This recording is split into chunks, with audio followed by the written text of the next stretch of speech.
we are always in a state of evolution. I think less about transformation in terms of product or projects, but more around the culture. I've always approached it as it's a design problem. So if we want to build really cool things, and we want to build products that put a bit of a ding in the universe, well, that's the team, right? Like, I can go and build a really great website for customers. Well, the design team are my customers. Like, I want them to show up every day and feel like they're going to be inspired and motivated to do the best work. Thank you for coming on to the podcast today. It would be a really great place to start, just to understand a bit about yourself, your background, and what you're getting up to at the moment within Vodafone. Sure. Well, thanks for having me on the podcast. So I'm Ashton Snook. I head up one of the design and research teams at Vodafone Group. One of 4 design leaders, currently building out that capability and figuring out what design really means for the brand. My background has been 12 years, I think, in design now. Predominantly, I've sort of bounced around the beginning, on anything from startups and consulting, predominantly mostly product side. And that's kind of where I have my sort of love affair with figuring out how to build products through building great teams. And that's been the last sort of 7-8 years of my time.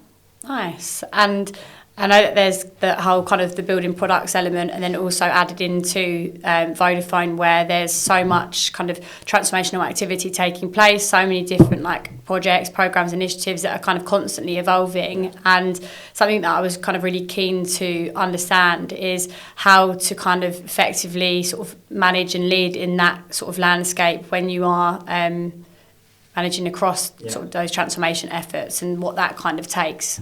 Yeah, it's a really good topic, and something that I think all leaders need to go through, or should certainly be thinking about. So I have yet to experience any brand where we haven't gone through something that feels transformational.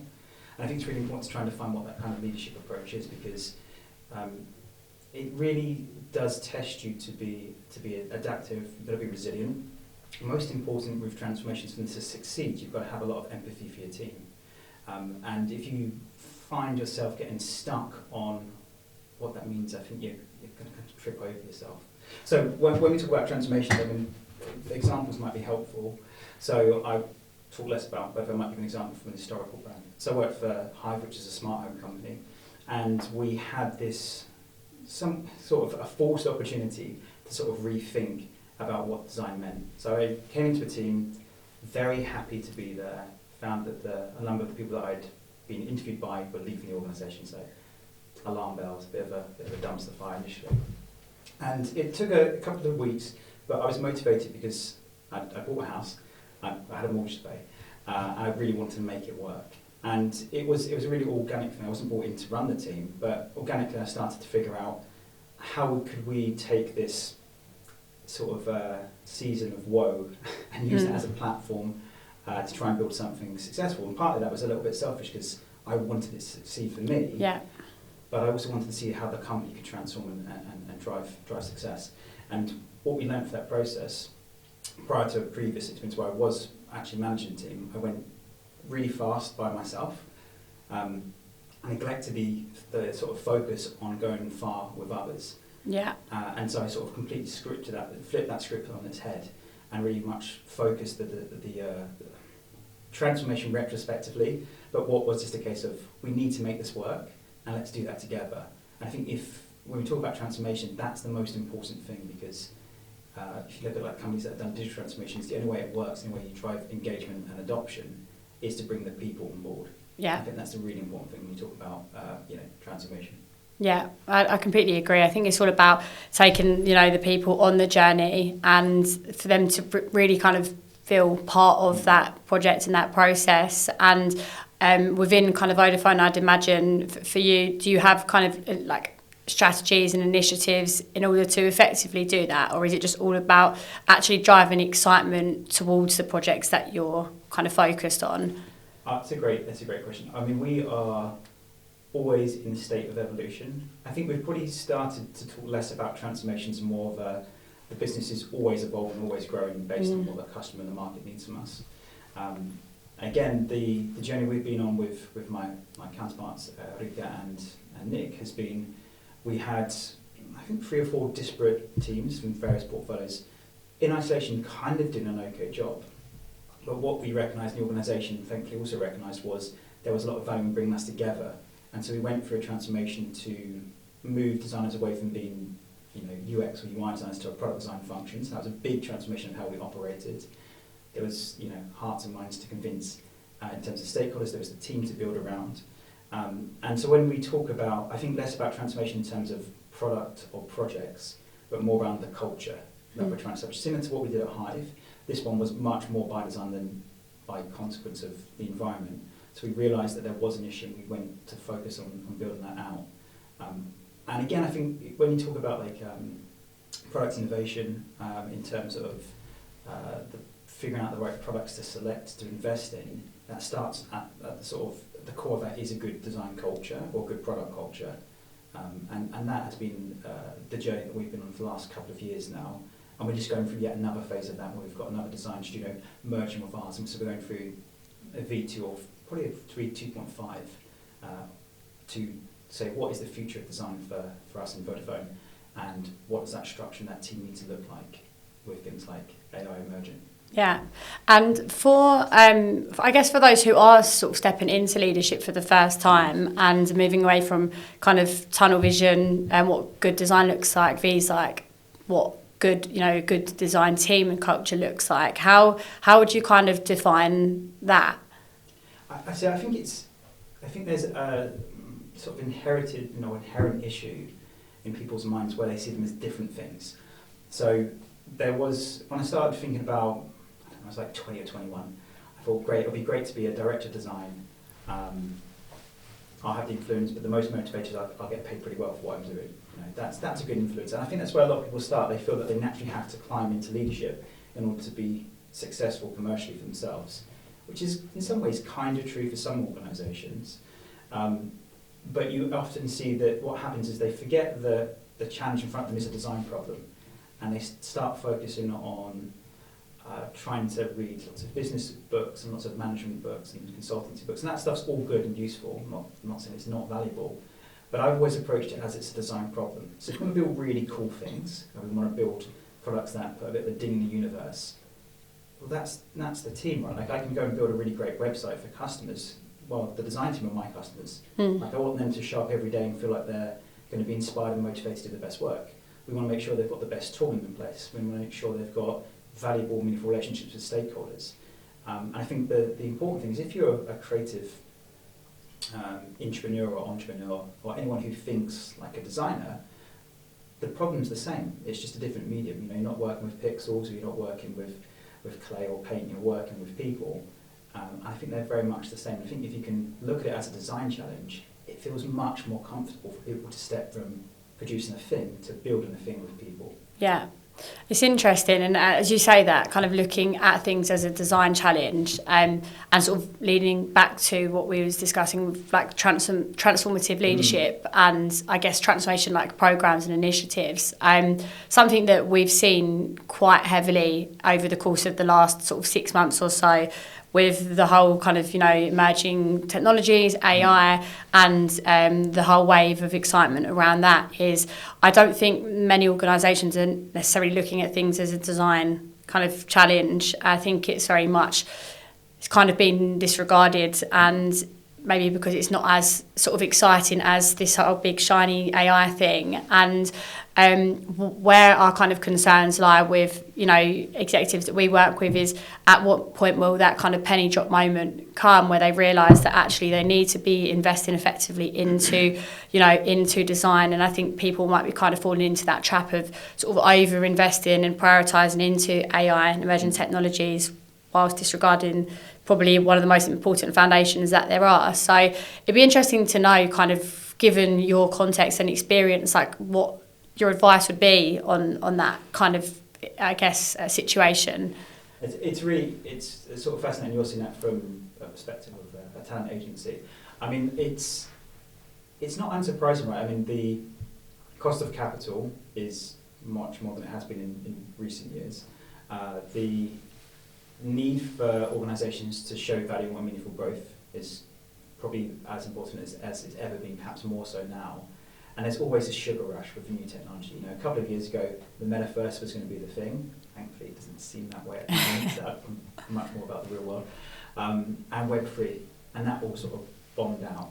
But there was a huge amount of investment. You roll back a little bit before that, it was all about headsets and wearables and AR and VR. It's kind of been kicking around for 50, 60 years in some capacity. Still hasn't really got to mainstream, will it ever? I don't know. I feel that, having said that, there's definitely a sugar rush always about new technology and how do we drive value for the shareholders, which is totally what organisations should be considering. I think it is probably here to stay, and I think it is much more transformative, probably seismic actually in the industry, and for most industries over the next sort of 5, 10, 15 years. There is also, as you mentioned, there seems to be, I can't say I can quantify it, but there seems to be a defocus on design. Speaking with peers, thought leaders in the design industry, listen to lots of podcasts at the moment, there seems to be less investment, less focus on design. And I wonder if it's not necessarily because people don't value design, but because there's only so much attention they can give certain topics. And the topics are right now, how do we make our companies more robust, more defensible? How do we scale those products we already have to customers? I think it's probably a bit about attention and where you can put people's capacity to focus. Have people forgotten about design? It does feel a bit like that. It seems like there are less jobs, and I'm not a recruiter, but I'm someone in the industry who thinks about these things. There seems like there's less opportunity at the moment, and certainly there seems to be a lot of design consultancies talking about a lack of investment on things like new ventures and products and service development, whereas I've seen other people sign, like 2008 was a massive dip for the economy, but people went really hard on design, and they don't seem to have done that. So I feel that we will go over this initial sugar rush probably in the next few months. People will realise that the technology is very exciting and it's going to be compelling, but will probably be a bit more of a slow burn than we see in the news, right? Like if you look at like Deloitte's done a great report on adoption and awareness, tiny in comparison to what you might think it would be if you work in tech. And I suspect we will very quickly get back around to organisations going, okay, so we've got the technology now in hand, we've got an idea of where it will go. How do we transform that into a tangible interface, into something that customers can interact with? And that's where I think design will come back to the discussion. Right now there does seem to be a defocus at least on design and research, and a lot of focus on technology.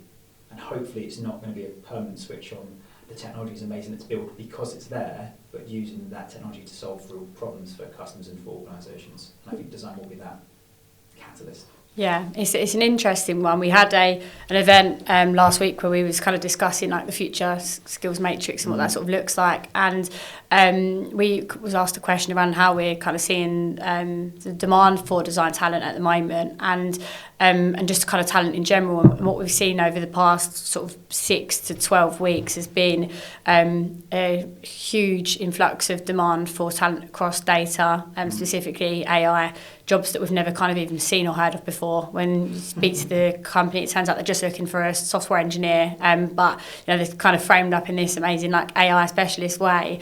And we've done no kind of extra marketing on what we do in data, what we do in AI. We've not kind of positioned ourselves as that type of business, and yet the demand has just been crazy. Yeah. And it's on the flip side, within the design space, it's there's still kind of that hustle of trying to have that consistency in demand, especially in the market at the moment. And it's kind of like it's kind of crazy to see the comparison between the two in the same market. And I do definitely see what you kind of have mentioned there, but I guess the kind of consensus at the event was very much so that this isn't here to stay. It's something that I think some businesses will probably learn from pretty quickly. Once they have people on board and then they realise that they need that kind of the catalyst, as you mentioned. But it's definitely an interesting one for sure. And you see a lot of people kind of just falling into the habit of doing the same thing. Yeah, I think that's true. I think it's like I say, it's the sugar rush moment, right? People have got a limited amount of energy and focus and money ultimately. And investors really want to see AI, like the market cap estimates for that are ridiculous, like by the end of the decade, and the forecast and the disruption to industries is significant, like by the end of the decade as well. So I think that's where people are putting their attention, and it kind of makes sense, right? but you do have to get back to, at the heart of what this technology enables is solutions for humans. Yeah. And I might be slightly biased, or potentially incredibly biased. I think the folks in the design world are the ones that can bridge possibility with reality and put the human at the heart of those decisions, or perhaps the best skill to bring other people around that human discussion. And right now, as you said, the emphasis is on technology, get the right people in. It reminds me a bit like, sort of 10 years ago, you mentioned like these AI specialist roles. You used to see jobs for designers which were like unicorn. Yeah. Or like a UX ninja. Yeah. And I kind of feel like it's a bit of a buzz around that at the moment, but for like technologists. And certainly there's always most organisations have a significant delta between like design and technology. I think it's partly because technology is quite hard, and really good engineers are hard to find, and you often need a huge amount of them to bring an idea to life. Designers are pretty capable of figuring out problems with, quite extreme constraints, and that normally needs a smaller team. And so the engineer team is much bigger to do the heavy lifting, and those guys obviously bring a completely different skill set to what the designers will bring. There's also a little bit, I worry a little around, whatever titles you guys are seeing thrown around at the moment, that people are investing really heavily in it because it seems like the right thing to do. But most of the time, lots of organizations don't really understand the role of technology. It's a little bit like a black box. Whereas design, because it's often, there's a physical asset most people can interpret and process, and they kind of get it. They might not really see design as valuable because it feels like a picture, but they can understand it and they can rationalize it. But when you get to technology, it's so hard unless you're someone who understands code to really get a sense of, is this a good investment? You kind of do your best to navigate it and work out, is that right? And I always think design's at I'm a bit of a back foot there, because it does feel something that most people go, yeah, I could be a bit of a designer. Yeah.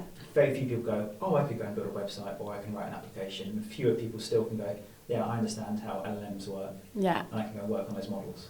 Yeah, and I guess that kind of links into my next question around what kind of challenges you see with this, with the new kind of landscape of digital in general, and the kind of increasing demand of AI. And I guess kind of touching on your point there, does it kind of blur the lines a little bit with design, with what that kind of role looks like? And it'd be interesting to kind of know your insights on that. So I'd say I started writing an article with my predictions, which are like best guesses. Yeah. As a way to sort of ground my kind of understanding and thinking on things. I've locked it in a digital envelope and I'm leaving it to one day. When did you write this article? Oh gosh, I wrote some preliminary thoughts on it ahead of a discussion I had with Figma 5 months ago, and I did a second draft whilst I was looking after my two daughters whilst they were sitting. I sat on the sofa with my phone just typing away. Partly parenting, partly working. So there's sort of 2 drafts of it. Nice. But internally, we've obviously put a huge amount of emphasis. So we're building, there's a lot of teams focusing on how do we build products for the consumer with AI. We've taken a slightly different approach within our sort of sphere of influence, and we've created a program called Future of Design, which is sort of addressing these big topics. What are the platforms that people are going to play on in the future? What are the interaction points that customers will look for? How valuable is design? How do we establish the design literate organisation in the future? And the most recent component has been AI. So what does AI mean for the role? How will that evolve? How will that change? And again, I think my conclusion right now is it's still very early days. There's a lot of promises. Adobe have done some really great innovation. Firefly, there's a lot of startups that are doing some great stuff there. Figma have sort of dipped their toe into the waters. And things like translations in there, optimizing their workflow. But I had a really interesting chat with the guys over at Dscale a couple of weeks ago about their plans on AI, and it started making me think, are we approaching it from the wrong angle? We're looking at how does it optimize the workflows today, but what came out of the discussion was, are the workflows going to be fundamentally different? Are those roles going to be fundamentally different? And I think the technologies are not there yet, but I think it would be negligent of us to ignore that we're probably at that sort of industrial revolutionary point where we're sort of, technology's come a long way. I think this light years away from when I started building digital products. It's just so much, in such transformation of how we work. I think sort of at that step from craft people doing, building that shirts by hand, like weaving fabric material, then turn that into a shirt, and modelling it out on a one-by-one basis. I think we're going to that industrial scale now, where technology will completely revolutionise how we think about the craft. And I think those roles will transform. So a prediction, again, I'm not sure how popular it is. We're doing the homework to try and work out the likelihood of this outcome. But I think we'll see the lines between product design researchers and probably engineers blur a little bit, certainly at the interface level. I think that visual design is probably an area that will have probably the most risk. Like if you think about the models like Figma have got Make Design right now, they have the potential there to generate ideas based on their current patterns and libraries. I think it would be ignorant of us to think that wouldn't extend to a brand. So what's to stop me in a year's time if they open that up to take my current design system and my principles and feed it in there and then prompt out outcomes? Or all of a sudden visual design becomes an area that's somewhat at risk. You may not completely see that go away and risk like homogenization of solutions, but you could completely transform the workflow. Same thing when you look at research, like the idea of spending hours and hours processing data when you do like a discussion or a survey can be taken away with auto transcript and then summarising that content, assuming the models are stable enough. So I think you'll start to see, well, if there's more time, what organisations will ask, is there efficiency? Like I've definitely emphasised on productivity and creativity, not necessarily efficiency in terms of smaller teams, but I think you'll see probably the next 2 to 3 years, if that technology keeps on the same trajectory, designers being much more multifaceted. So we talk about product designers in the last sort of 5 to 10 years. If we look at Don Norman when he coined the experience designer, this idea of a designer that could handle many complex problems for the organisation, I think it's been really hard to get there because of the technological constraints. I kind of wonder if we're getting to that point. So I imagine that in the next few years we'll see designers probably taking bigger and broader roles, acting a bit like a creative director that can go from concept through to at least an initial build to testing it with audiences and to run the research. And instead of having a wider team of people there, the AI will probably substitute those more junior roles, which poses some interesting questions. But I think it's definitely a point of evolving quite dramatically. And it's an interesting one. I mean, I'd say that designers are very much data driven. I guess everything that they do is surrounded by data. But do you kind of expect or see a shift where, as data driven, like organisations are trying to shift to being completely data driven, there would be kind of expectations for designers to have like a data science background or to have that like blend of experience? Like, are you seeing a bit more of a shift into that kind of expectation from a profile as opposed to just the standard design? Not yet, but I'm sort of driving that discussion with my team, at least at the moment, to sort of tease out what that looks like. So I think what's really the heart of that is design needs to be able to demonstrate its value in a commercial environment. It always has done. It's challenging because it's quite hard. You've got to implement, tag everything up. You've got to make sure analytics are there. You've got to have reporting, access to dashboards, train on the dashboards, the time and capacity to do that. Will AI augment that and make that easier for designers? I think it probably will do. And I think that will empower designers to be more well-rounded, to be able to speak more confidently with other business leaders, people in commercial, people in product, people in marketing. And I think that will make it much smoother to demonstrate the value of design.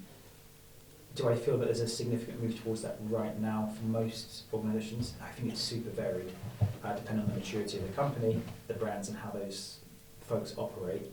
I've been speaking with peers in many different companies the last couple of weeks, particularly as we're interested about AI, and I've sort of reaching out to people and having conversations like this. What are your thoughts? What are you expecting? A lot of people aren't really thinking about it because they're focusing on the here and now. Yeah. And we sort of took that decision. Well, we have obviously got to deliver on the here and now, but we've got to start taking a sort of horizon 1, 2, and 3 view on how AI will influence our roles. So the answer is, I think it will be a natural evolution of the role as technology removes barriers for people. I don't think it's necessarily an emphasis on that. But I think what's also important is there is something really intangible that great designers bring, call it instinct, intuition, creativity, that data can't necessarily give you. Yeah. And I think we can see that there are multiple organisations that lean on that instinct, that sort of innate creative energy to drive innovation. And Apple, obviously well cited as being one of those organisations. So I think there's always going to be a balance between having people who are great at engineering, people who are naturally inclined to marketing, people who are naturally inclined to design, to bring something that's really hard to quantify, but you can qualify it, and then there will be those quantifiable elements with analytics that will come through. But I still think we're going to need a balance. Yeah. And it's interesting, you mentioned previously about the kind of blurred lines between, you can see, that happening between product design, engineering. Are you currently experiencing those like blurred lines with, I guess, sort of expectations from like an efficiency standpoint, like in terms of, I guess, what good looks like now? Because where AI is kind of helping with levels of efficiency, whether that's to automate user research or, and whatever it might be. It'd be interesting to kind of know how you're sort of balancing that at the moment, or if your kind of perception is changing on that. Yeah, I would say there's no immediate pressure from the organisation. So we are, the company's really invested in training up the workforce in AI, I think much more than any other brand that I'm aware of at the moment, and I think that's incredibly positive. I'm probably putting more pressure on my shoulders to try and work this stuff out and at least have the discussion.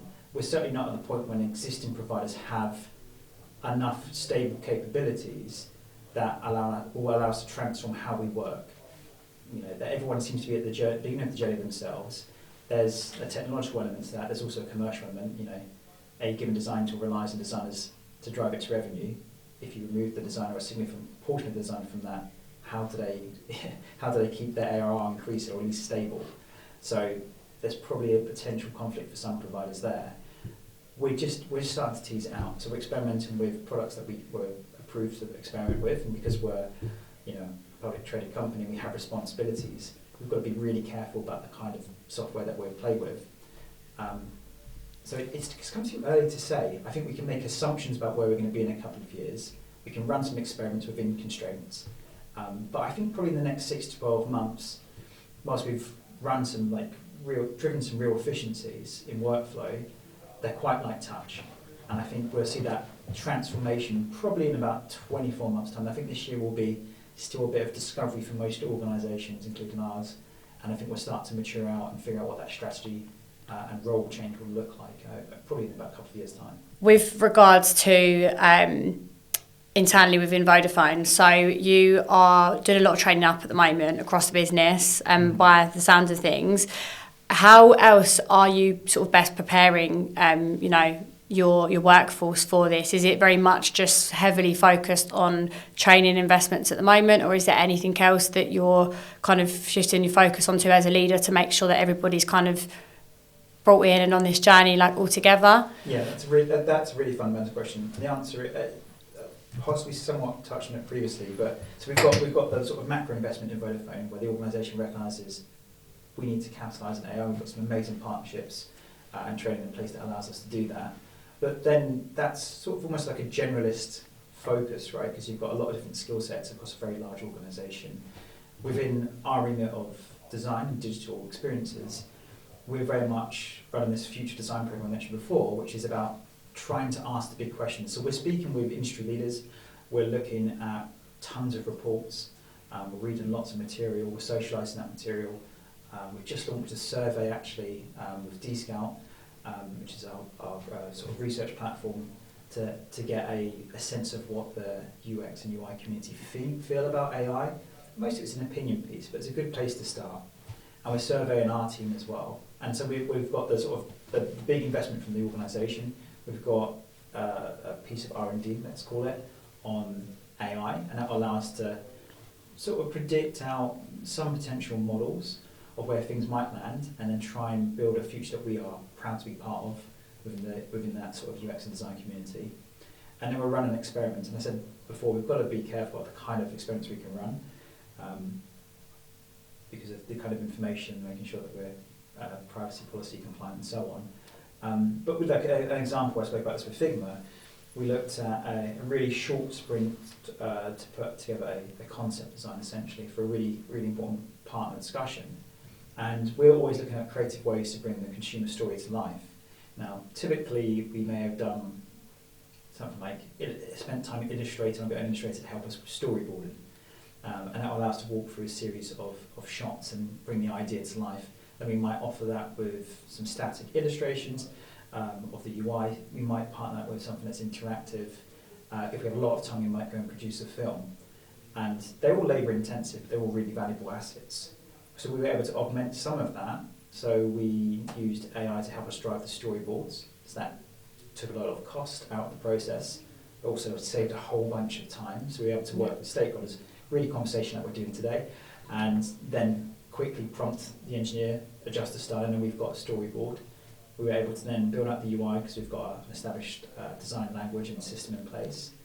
Be able to prototype, and then we were able to translate instantly with Figma because of the updates they've built onto that platform as well. And admittedly, we sort of, I don't know what the word is, we sort of ring-fenced people, some of our best talent to do that. But I think we brought down probably what would have taken averagely, let's say, a year ago. Most design squads, probably 3 to 4 weeks to do. We did it in about 4 days. Wow. So, that was an accelerator, and, there were trade-offs, no meetings, no calls, crack on, be really focused. So you probably wouldn't want to run that cycle all the time. But it proved that actually, just with a couple of very basic optimizations, you could really bring the story to life in a really short period of time. And so we're running those kinds of experiments as well, alongside doing the training and doing the research. Yeah, that's really interesting. And like I say, it's probably something that isn't sustainable business-wide to be like that sort of 24/7. But it's crazy to kind of see the difference in delivery, in those kind of time frames. And it'd be interesting to understand, kind of looking forward, into Vodafone, how you kind of predict the future to look like. I know that you mentioned at the moment it's very much kind of trialing out, testing, and trying to understand, I guess, what will be the most sort of effective way to move forward. But if you was to kind of predict the future, they're saying that in a year's time, how do you kind of see this sort of playing out? It's a good question, and I think a really hard one to answer with confidence. I think I can pretty draw down to the area that I have some level of influence over, which is somewhat the product sphere. As I mentioned before, I feel that it's early days for us in terms of experimentation. Driving AI adoption comes with a lot of cost. There's a lot of technical elements to it, there's legal elements to it, there's sort of ethical elements to it. And that all is factored in. So I think at a company-wide level, there are much more qualified people specialising in AI, and it is a strategic thing driven right at the top by Marguerite and the rest of the C-suite of how that transformation will happen. Bring that back down to some context that's relevant that I can comment on is design. And I think, again, at the end of this year, what I'm trying to push my team to do is think about how do we transform the workflow, how do we work out what tools we need to be building on, how do we establish some rules around how we work with AI that allows us to become better creatives. And I said, I think we're going to end up putting the design skill set into a blender, blitzing that up, and ending up with what will feel much more like this experienced designer that Don Norman sort of kick-started, I think, the whole UX community around decades ago. The technology will be there that designers who are great at visual design now can help us drive visual design in a much more robust way, ensuring that everyone's on the same sort of creative path, probably with less friction before. Those who are much more UX minded will be able to bring that skill set, but be able to use AI to complement visual design. So I think we will see a real shift in our roles. What does that mean in terms of fundamental changes? Probably not many. We've got a really core effective team right now of some best talent I've ever worked with, and I think what we're trying to do now is look at really how AI will help them transform and evolve to be even better at what they do. And I think they will naturally blur the lines a little bit, probably with product. I imagine product will be going for a similar thing. How do product leverage some design capabilities so they can test out ideas faster? Do there need to be some parameters around that? Possibly not. Is there a way that we can build out solutions that we can run analytics on without having to invest so heavily in engineering as a kind of MVP solution that doesn't necessarily require 5 or 10 devs to work on it for a month or two. It might be something the designers can then do themselves. Those are the kind of discussions we're having. Within a year's time, that might be a bit too soon. I think the products, I say, aren't that mature yet. There's a lot of potential, but not enough for stability. And I think each one of the respected disciplines within the organisation are probably having similar discussions. How do we take our people and make them more productive, more creative, stronger at what they do? I think AI will be the way to complement where there are skills gaps that exist today. And I think we'll probably see us through that process, not necessarily in the next 1 or 2 years, but perhaps in the next 3 years plus, roles start to transform in an established organisation like ours. Whereas, as you mentioned earlier on, people have come up with these AI guru roles already in our companies.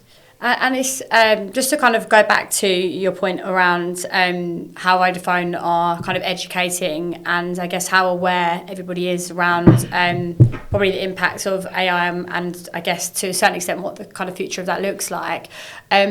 Are you kind of finding much resistance to change at the moment in terms of people kind of shying away from the use of AI in fear that it might kind of be a replacement, or because there is such great education across the business that maybe necessarily isn't like a hurdle that you're having to sort of jump over? That's a fair question. I would say it's relatively mixed, speaking like quite candidly about it. And again, I'll speak to the people that I spend my time with, which is mostly my team, right? I think the reality is people are so focused on helping the company succeed in its goals that whilst there is an amazing amount of support and training, I'd say designers are really focused on hitting those outcomes for the business and for the customer, that there is perhaps not enough time, at least not enough mental capacity to really think about how that is going to influence and adopt levels, hence why we're doing this work around them so we can try and bring something that's more tangible to the table. We've also started, as I mentioned before, we're starting to look at the wider community, and again, it's quite mixed, right? You'll see extremes from, in 5 years' time, there's not going to be a need for a designer or even a product manager, like AI is going to completely eat us. Possible, probably unlikely in reality. To it's on the very far extreme, it's not even like a useful tool, it's just a thing that kind of does 10% of our role better. So it's super hard to know where it will land. I'd like to think that we, in the next 6 to 12 months, will have a good sense of where to invest, how to train specific AI skill sets for design folk, not just at the wider Vodafone community, but specifically for the team that I'm supporting. And we will carve out the capacity for them to do that in a way that allows them to live the here and now, but be better prepared for the future. And that's always a difficult thing to balance. And I think when you talk about like training, it's great sometimes to go away and do like a week focused on leadership, design, systems, whatever it would be. But a lot of the real education comes through the doing of the actual work. And then when we run experiments, they're not being run in isolation. They've got like a material outcome that we're trying to drive. And I think that's kind of what we're trying to do. So we're in this phase of self-education, and I think over the next 6-12 months we'll start to see some meaningful shifts as long as those AI capabilities are mature enough from our current providers. It'll be interesting to see in 12 months' time, kind of watching this podcast back, how much has changed. And it's the same kind of from our side as well. It's, across the board with the clients that we work with, there kind of hasn't been enough time yet or enough kind of successful use cases to know what, where the direction is going of businesses, of the impacts of AI and kind of what that looks like. I think it's still very much that sort of figuring out phase at the moment, and, kind of, trial and error and seeing sort of how much, too much, too little, is kind of getting that balance right to be as effective as possible, I guess. And I know that you mentioned about that survey. It's something that I could also share with those that are watching the podcast. It would be interesting to see kind of what their take on that is as well, and across like our communities too. But yeah, it's been super interesting to hear your kind of insights, and would also be interested to see in a few years' time how that document that you've kind of put to one side compares to how this kind of landscape evolves. But yeah, really interesting to hear your perspective. Thank you for coming on to the podcast today. yeah, it's been great to kind of learn from you and what you're kind of getting up to. It sounds like a really interesting time within the business. So I'm excited to kind of keep track and see where it all goes. Yeah, I really appreciate that. Thanks for having me on to at least rattle through some ideas. No worries. And also, before I finish, I know that you've also got your own podcast series, right? Well, have had. Yes. I can share that in the link for people to watch because I'm sure there's some really interesting content on there. So where would they be able to find you? Would it be a YouTube podcast or Spotify? I wish I had this year, let you guys. We've always done audio, so audio. We're on all the major platforms, Spotify, Apple Podcasts, our website's designpodcast.co. And yes, there are some infinitely, probably much more interesting people than me. Some real heroes of mine that I've had a chance to speak with. So yeah, worth checking out if anyone's really interested in design.